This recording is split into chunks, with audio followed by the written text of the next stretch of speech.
ഒരു വീടിന്റെ ജനല് തുറന്നു നിൽക്കുന്നത് കണ്ടാൽ, ഒരു വീടിന്റെ വാതില് തുറന്നു കിടക്കുന്നത് കണ്ടാൽ അതിലേക്ക് നോക്കുന്നത് ഒരു മുസ്ലിമിന് ഹറാമാണെന്നാ. അറിയോ നിങ്ങൾക്ക്? റോഡ് കൂടെ പോകുമ്പോഴേ റോഡ് സൈഡിലെ വീടുകൾ ഉണ്ടാവില്ല, കുട്ടികളൊക്കെ വാതിൽ തുറന്നിട്ട് പോയിട്ടുണ്ടാവും. അതിനുള്ളിൽ ഇങ്ങനെ നോക്കുക, അവിടെ ആരെങ്കിലും ഉണ്ടോ, അവിടെ ആരെങ്കിലും വന്നിട്ടുണ്ടോ, അവിടെ ആരാ ഉള്ളത്.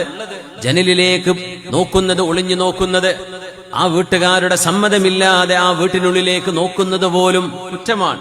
എന്തേ? ഇതൊരു മനുഷ്യന്റെ പ്രൈവസിയാണ്. ഒരു മനുഷ്യന്റെ വീടിന്റെ വാതിൽ തുറന്നിട്ടാ പോലും നോക്കാൻ പാടില്ല എന്നാ ഉള്ളിലേക്ക്. റോഡിന്റെ സൈഡിലൊക്കെ വീടുകൾ ഉണ്ടാവില്ലേ, നോക്കാം. ഒരു കാറ് നിർത്തിയിട്ടുണ്ട്, അതിന്റെ വിൻഷീൽഡിലൂടെ ഉള്ളിൽ ആരെങ്കിലും ഉണ്ടോ നോക്കാൻ പാടില്ല. നിങ്ങളെ വഴിക്ക് പോയാൽ മതി. നമ്മളിത് എന്ത് ചെയ്ത് എല്ലാം നോക്കുക, എല്ലാം പരിശോധിക്കുക, എല്ലാം അറിയണം, നാട്ടുകാരെ മുഴുവൻ ന്യൂസും കിട്ടണം. ഈ പരിപാടി പാടില്ല. അള്ളാഹുവിനത് ഇഷ്ടമല്ല. വളരെ മോശപ്പെട്ട സ്വഭാവമാണത്. നോക്കാൻ പാടില്ല എന്നാണ്.